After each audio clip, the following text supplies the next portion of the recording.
Der er skiftende værter i aften. Er verden Gordon Ink.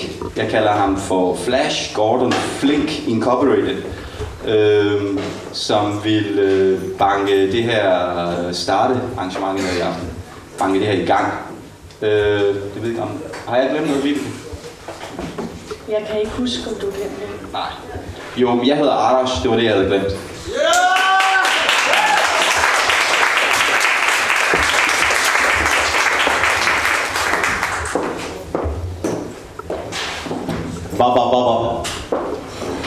Kan I høre mig? Jeg er Gordon Flink. Det er en fornøjelse at være her i dag. Jeg har skrevet en tekst til den her aften. Dybt beåndet og inspireret, som man jo altid er, med vin og Bacchus. I begyndelsen var ordet, og ordet var Gud. Så kom der flere ord, og alle ville være guder og snakkede i munden på hinanden. Politikere, proselytter og poeter penetrerede den store stilhed. Poesi på Staden er sidste skud på ordstammen. Poesi blandt pusher, kampkøter og fyrede fede. Poesi med udsigt til klimakaos, kommunevalg og normalisering. Poesi på randen af afgrunds af Ragnarvoks rumsterende ringmuskel. Poesi for venner, fjender og tilfældige forbipasserende. Poesi på trods af mørk november og overtrukne dankort. Poesi, fordi der ikke er andet at gøre, og dybest set aldrig har været det, end at møde som ordets flamme i den mørke tid. Så stil ind, stå frem, lyt med, fyr den af, og mød først og fremmest op. Det har I jo gjort. Til vinterhygge og ormok til Poesi på Staden. Rock! Yes! Giv poeterne en hånd! Tak!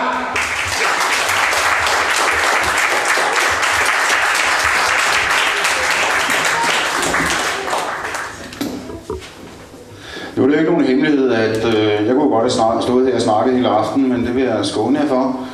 Vi har kæmpet hårdt nede i poetbordet om rækkefølgen, og det er blevet sådan, så den første poet, jeg har æren at introducere, vender stærkt tilbage til den københavnske oplæsnings- og digtermiljø. Jeg ved ikke helt, hvor han har været. Måske har han været på Hebriderne. Måske har han været i Bangkok. Den mand, vi skal møde, han er kønsaktivist, men meget mere end det. Og han bringer dette frem i sin digte. Mine damer og herrer, giv en stor hånd til Erik Hansen. Yes!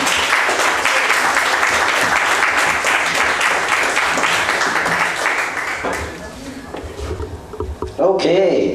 For mange demonstranter, alt for mange politimænd og endnu flere af dem, som bare sidder. Men det er jo ikke lovligt at sidde på gaden, for det kan man få 40 dages fængsel, og så kan man sidde lidt mere. Og så trænger man helt sikkert til at stå op. Men det er heller ikke helt tilladt at stå og hænge på et gadehjørne. Specielt ikke, hvis man har en Stanley-kniv i lommen eller bæltet. Men de prostituerede, de må gerne hænge på gadehjørnerne. Junkierne må ikke. Vi gider ikke se på dem. Der er vel grænser for, hvor sølv man må se ud, undtagen for politikere. Og burkaer, det er jo en god ting. Så kan man rende rundt og være morgentudegrim hele dagen, uden nogen kan se det. Meget synd, den ikke bliver lavet til mænd. Faktisk burde etaten være meget mere smidig. Man er jo ikke terrorist, fordi man foretrækker sit kød halalslagtet. Og det er stadig tilladt at se på den lille havfrue, uden at være amerikansk eller asiatisk turist, hvis man altså gider. Hvorfor sidder jeg egentlig her i? Måske gider du ikke engang komme. Måske er det meningen, at jeg skal læse dine tanker. Lægge 2 og 2 sammen. Jeg er bare ikke matematiker, jeg har heller ikke nogen paranormale evner. Telefonen brummer. En sms. Sikkert for dig. En aflysning eller slet og ret farvel. Nej, det er din søster. Du er blevet kørt ned. Ligger på Rigshospitalets traumacenter. Er ved at glide i koma. Jeg drikker den kolde kaffe med et vist gys af vellyst. For mig ligner det en intervention af højere magter. Jeg fristes til at udbryde. Halleluja, jeg lever endnu. Men det vil jo nok være upassende et sted som her. Det kunne jo nemt opfattes som en kritik af kaffen. Tak for ordet. Giv en kæmpe hånd. Okay.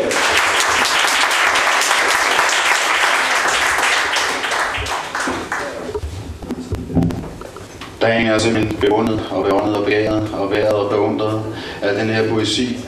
Vores næste levende billede, det er en mand.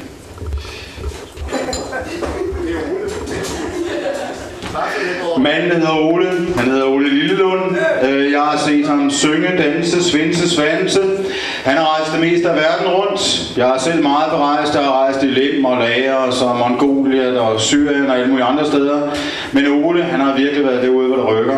Han har sejlet med røvkaberen og parret sig med valerne sammen med Troels Kløveland og Big Michael. Jeg overlader ordet til Ole. Han gør det meget bedre selv. Giv ham en hånd. Wow.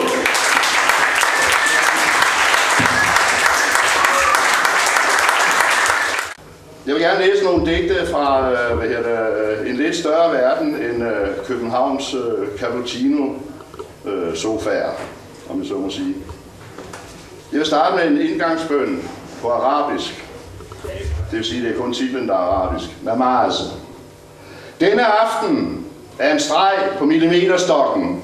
Indgangen til det varme vand, superapostlenes svovlkilder, salatledernes sundhed, psykokratisk surrealisme. Denne aften er søvngang og konfirmation af 2-årige.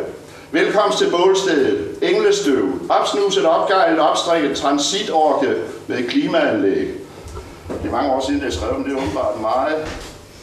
Hvad hedder det? Kom i fu, eller hvad nu hedder. Det passer dig på tiden i hvert fald. Transport. Vinde suser i kajper.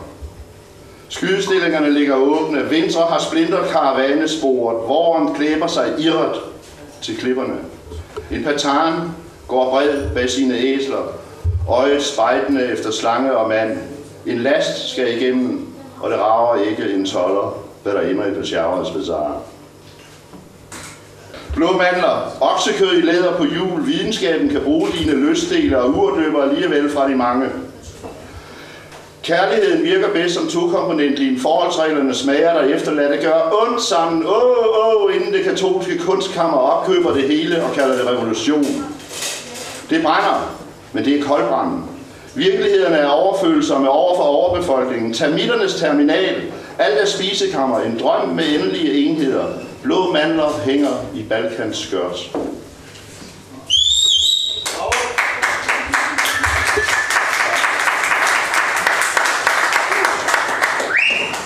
De ansvarlige. De ansvarlige har ingen tommelfinger, kun pegefinger, der peger bort fra de ansvarlige. De ansvarliges ansigtsudtryk gælder ikke de ansvarlige selv. De ansvarlige har bløde hænder, lange tænder, begge ender. De ansvarlige rider de besindige til det gør ondt. Men de besindige må være masochister, ellers vil de selv være ansvarlige. De ansvarlige lader skinne igennem, at de behersker produktionsapparatet. De ansvarlige holder kræg. De ansvarlige har aktiemajoriteten i sæbefabrikkerne. Og de vasker deres hænder, deres tænder, deres ender. De ansvarlige har skåret tilværelsen ud i terninger. De ansvarlige bliver heller ikke denne gang straffet.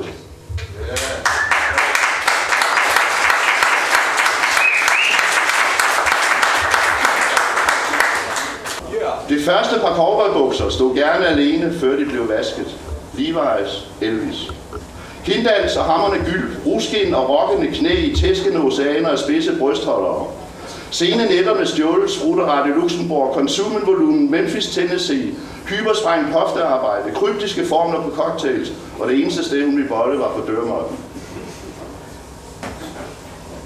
Elvis, dit slangeblik fra pladeomslag. Elvis, dine vrik på filmen. Elvis, dit snotfyldte hår. Elvis, dine vibrerende stemmebånd. Elvis, dine snævre bukser fik følge for tekstilindustrien. Elvis, Amerika frygtede for dine lår, og du blev spærret inde i gospeltårnen. Elvis, du kildede underlivet på farmor. Paul Erik slog tænderne ud på sin bedste ven, og de smilte. Elvis, millioner af okser blev til lædertøj. Mafioso på flødekur i Las Vegas, allerede 20 år fra rock. Medicinmastodonten Sesam, Sesam, luk dig op for platuglernes frivillige fange. Slaske Elvis, Pille Elvis, Koma Elvis, Døde Elvis, Kolde Elvis, Vadipul Elvis, Offer Elvis, Objekt Elvis, Historiske Elvis, Far Elvis, National Elvis, Oberst Elvis, Plastik Elvis, Vinyl Elvis, Kapital Elvis, Gips Elvis, Evig Elvis. Når du er 15, kan du fornemme den. Der lå du til sidst et skælvende bæverflæsk. Tak. En stor hånd, Tone Lillelund. Yes!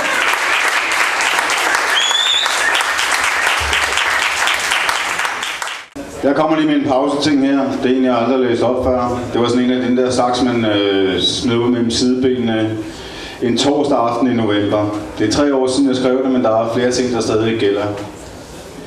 Så er vi her igen. Torsdag aften i november. Og jeg er flad. Og har åbnet mit website og drukket en flaske vin.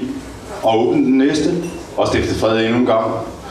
Og min ven poeten er god, og muserne med ham. Min smukke døende ven, som vi alle er døende i efteråret november.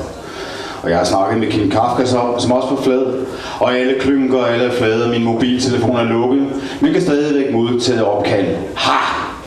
Jeg er så flad, at jeg overvejer at blive kommunalpolitiker, gigolo eller handicaphjælper. Men jeg kvier mig. Måske fordi jeg hader fast arbejde, skønt mit liv ikke består af andet. Eller måske derfor. Og det er november, og det er mørkt og koldt, og alle har gang i deres. Og mørket fra nu af, kære venner, bevare 4 forpulede måneder. Og jeg åbner endnu en flaske rødvin og nakker endnu en hjemmerullet cigaret, og Henry Rollins spiller It's Time to Shine. Og der er ingen varme kroppe, kærester eller skamlæber at putte sig ind i. Ingenting at skjule sig for sit sind i. Og den, der er tilgængelig, den gider jeg ikke. Og dem, jeg gad, de er langt borte og overstået for længst, og jeg har sagt fuck off og farvel. Og der er kun brændt jord, aske og slakker tilbage og dog. Og dem, jeg er derude et sted. Men jeg har ikke energi til at forføre dem. Jeg har penge nok til at hænge ud for at møde dem, og jeg er ligeglad. Jeg orker dybest set ikke deres historie og deres liv, ligesom de ikke orker mit. Og pigerne er pisse ligeglade med poesi, og så alligevel ikke helt. Måske fordi de er poesi, og derfor ikke behøver at læse poesi. Så jeg ringer rundt til alle mine dårlige kammerater for at få dem til at finansiere min sidste druktur. Og Henry Rollins synger livet nu, og der ikke er tid til alkohol og smøger og alt det andet. Der begrænser livets spændvidder, og han er ret. Men Henry, han sidder i det solrige Californien, og jeg sidder i det iskolde nord, med isbjørne på gaderne, og han ved sgu ikke, hvordan det er at sidde her. Bortset fra hver sidder i sit kolde nord, i sit ultimatule, sit isslot alene, eller med isdronningen, eller konventer. Og et eller andet sted er jeg pisse ligeglad. Fuck the wankers. Let's rock! Det er personlig action, der tæller, uanset om det lykkes, er så meget kriger, at jeg ved, at det er indsatsen, der tæller. Og man kan sige det til Odin, eller Gud, eller kraften, eller whatever, når man står i sit valghal, eller Hades, eller Elysium på dommens dag, og vide, at man gjorde det, at man gik hele vejen, at man rockede huset, eller i hvert fald prøvede på det. Man kan dø med fuld integritet. Og jeg sidder her i min købte Army t-shirt for Irak og føler mig som en soldat. En drukken og anløbende soldat måske, men dog en soldat. En guds kriger i livets store reality show, som hjerte er det. Og jeg er ligeglad, og alligevel ikke. Jeg finder posen med kokainresterne i papirkurven og slikker resten op for plastikket. Som en tungefisk fra indkærnes arv. Bakkes søn, lidt levende nu i november. Tak skal I have.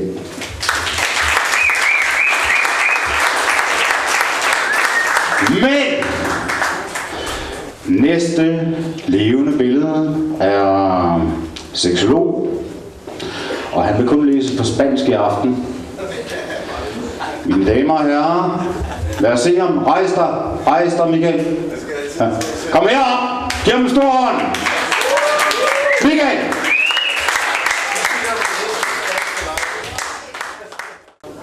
Jeg hedder Michael Sittergang, det er rigtigt, og jeg kommer fra organisationen Seksologer Uden Grænser. Og det lyder som en vittighed, og det er det også lidt, men da jeg startede på seksologuddannelsen, fik jeg at vide, Michael, du har ikke nogen grænser. Da jeg sluttede med seksologuddannelsen, der lavede Jorden en t-shirt, hvor der står Seksologer Uden Grænser, og den fik jeg til nedsat pris. Det er ligesom et udgangspunkt for en hel masse. Det jeg vil i aften, det er, at jeg blev udsat for et benspænd. Og jeg elsker virkelig benspænd.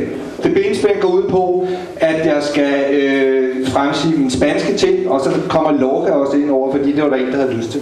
Jeg elsker sådan nogle opgaver der. Improvisation, giv mig 5 år, jeg skriver en historie. I aften er det spansk. Så nu vil jeg lige hive noget frem, altså derovre. Det spanske, nu hvis jeg starter med at introducere Lorca, som er der jo nogen, der taler spansk. Alguien que habla español acá adentro en este local? Español? Bienvenido. Quiero puta. Puta, yo no soy un puto, hombre, hijo de puta. ¿Qué te vistes como un payaso? Yo no tengo putas. Tengo mujeres. Okay, det gider jeg altså ikke oversætte. Ja, men vi startede med Lorca, Gabriel Garcia, Federico Garcia Lorca, det var ikke Marquez, vi skulle have fat i, som levede fra 1898 til 1936. Han var forfatter, han var dramatiker, han skrev poesi, han lavede mange ting. Han blev slået ihjel i 1936, fordi han var en åben erklæret homoseksuel. Og desuden så støttede han noget, der hed Frente Publico, som var en koalition af kommunister og socialister. Og det var... Prøv lige at give ham lige en hånd, ja tak. Giv ham en hånd. Jeg er ikke sikker, at man kan bruge den til ret meget mere, men vi andre kan. Men det er også noget af en kombination at være bøsse og kommunist i Spanien i 1936. Det er kraftedeme godt gået. Men det gik så heller ikke så længe. Men så kan man så sige, hvem kom så til efter Lorca? Det gjorde Franco, og det synes jeg sådan set var en forfærdelig erstatning. Det kan man ikke sige, det er, men altså. Men det er ligesom de to yderpunkter, kunne man næsten sige. Og så kommer der lidt Lorca her, som jeg så har oversat. Dijo Lorca, og jeg skal nok oversætte alt spansk hen ad vejen. Dijo Lorca, el hombre famoso tiene la amargura de llevar el pecho frío y traspasado por linternas sordas que dirigen sobre ellos otros. Tilgiv mig den latinamerikanske bag ellos, men det er sådan, jeg har lært til spansk. Det har jeg oversat til det her. Den berømte må bittert og kuldslået tåle det døve lys for de gennemborende projektører, der dirigerer publikum. Dijo Lorca también, en la bandera de la libertad guardé el amor más grande de mi vida. På frihedens flag broderede jeg mit livs største kærlighed. Tak på mine og Lorcas vegne. Specielt Hans. Mine damer og herrer, en stor hånd til Karen Mikkelsen. Kom!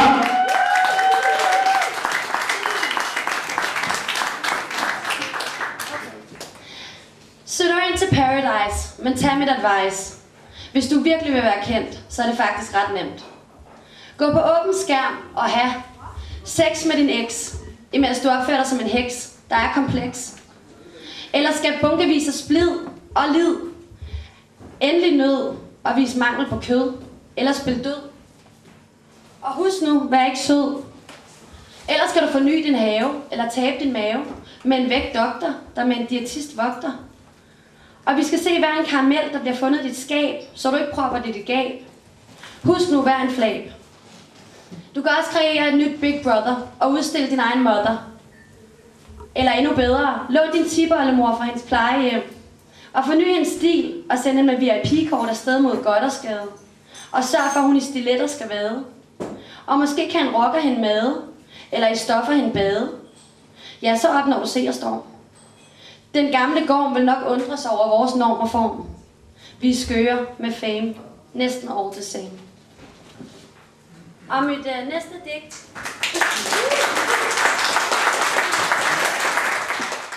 Mine damer og herrer, Claus Ankersen, giv ham hånd.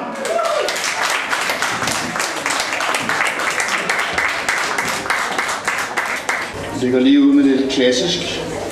Det er altid godt med lidt klassisk. Efter jeg havde læst det her digt inde på huset Magstræde, så ville Benny Andersen aldrig mere tale til mig. Uanset hvor mange mails jeg skrev til ham, hvor meget jeg sikkert bad, så ville han ikke tale til mig længere. Og det var ikke engang til ham. Det lyder sådan her. 1932. Jeg hørte radio og skrev digte om det. 1952. Jeg hørte radio og skrev digte om det. 1972. Jeg så fjernsyn og skrev digte om det. 1992. Jeg så fjernsyn og skrev digte om det. 2002. Jeg spillede pik og skrev digte om det. Nej, det passer ikke. Jeg så fjernsyn og skrev digte om det. Så blev han sur, og det var der ingen grund til.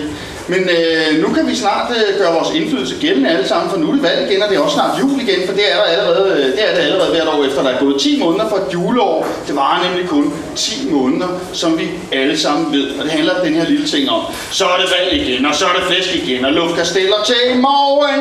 Så er det valg igen, og så er det flæsk igen, og luftkasteller til i morgen.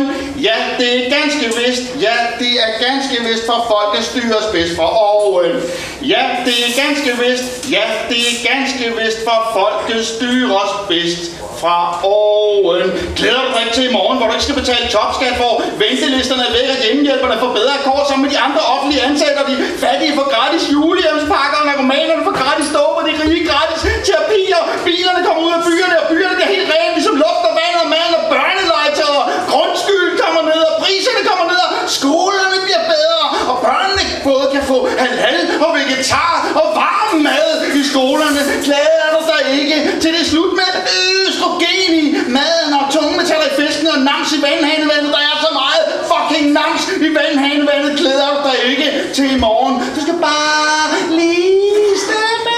Du skal bare lige sætte kryds her. Så er der ikke nogen piger, der cutter sig eller brækker sig, forstrækker, forklemmer eller smadrer. Så er der ikke nogen drenge, som glemmer at trække sig. En kronisk mindreværdig, som går for lidt til frisøren, eller for meget til frisøren. En ulykkelig, en kører på arbejdsformidling eller Emery's. Så er der gratis øl til alle. Så er der gratis øl til alle. Og medvind på cykelstierne, og denne gang er den god nok. Du skal bare lige stemme her. Så er der øl i morgen. Så er der øl i morgen. Så er der fede i morgen. Så er der øl og fede i morgen, hvor det er slut med road rage og knivstikkerier, hvor vi alle sammen elsker hinanden uanset hudfarve. Og grønlænderne får deres 10.000 milliarder oliekroner oven i regnstøtten. Oven i regnstøtten. Og holder op med at knippe deres børn, ligesom vi gør. Og det får altid at slut med sult, død, fattigdom, ensomhed, ulykke og sygdom. Og menneskehandel holder op med at handle med hinanden, og drivhuseffekten forsvinder, og regnskoven vokser, og alle luderne er frie, og alle børnesoldaterne går i skole, og skolen er fede, og de fede tynde, og de tynde lykkelige, og de lykkelige generøse, de generøse sunde, og de generøse stemmer lige her. Glæder du dig ikke til i morgen?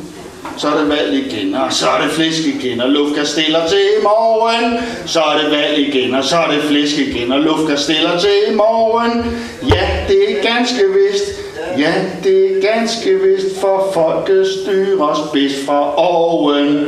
Ja, det er ganske vist. Ja, det er ganske vist, for folket styres bedst fra oven. Det var den revolution, mine damer og herrer. Mere kom der desværre ikke ud af det i den omgang.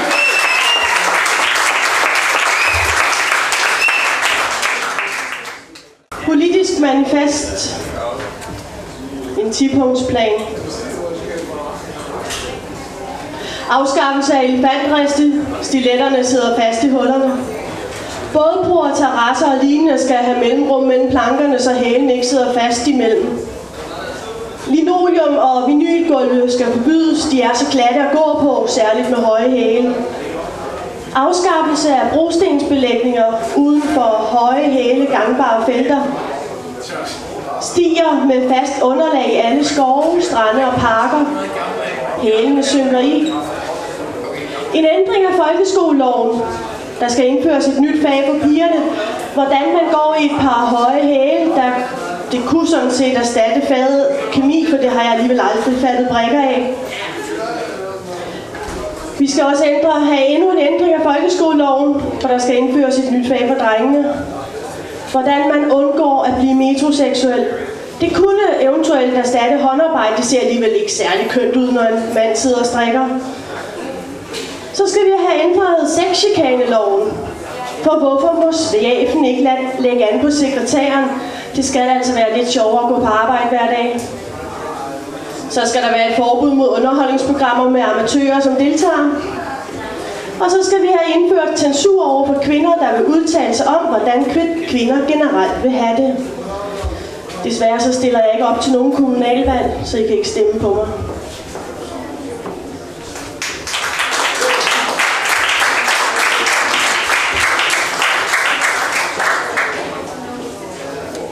så vil jeg læse nogle af mine digte op.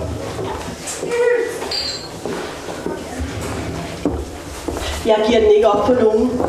Der er ikke nogen, der skal kalde mig for ho, medmindre altså, jeg giver lov. Jeg ved selv, hvad jeg vil have, hvordan, hvorfor, hvornår. Vi to når, og hvis altså jeg giver lov.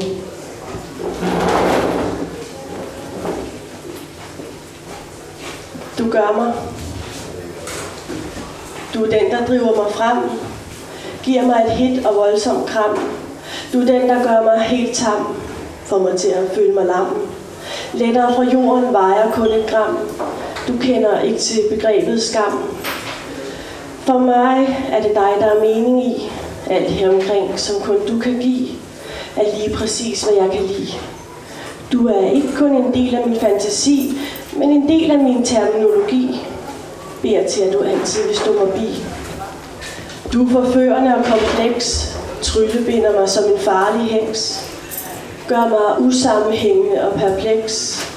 Det er dig, der altid lægger store sex. Håber aldrig, jeg bliver din eks. Taler til dig, min elskede sex.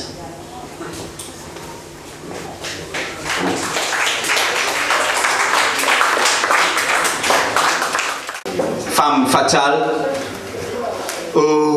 Hun tog mit hjerte som en fe. Hende fata morgana. Hun er et lys eller en flamme, der tænder dig i luftspejlinger. Hun var smidt ud af sit gamle tempel og dukkede nu op i film noir. Hun skulle skamme sig og lave kunst eller være en muse. Femme fatale. Hun sælger alt i kød og blod. Hun stjæler alt. Tag hende imod. Skam dig, femme, med kys og klem. Femme du fatale. Skam dig ved dine fulde 5. Du er skæbnes kvinde. Tag hvad du lyster i list og snille. Vores fata femme.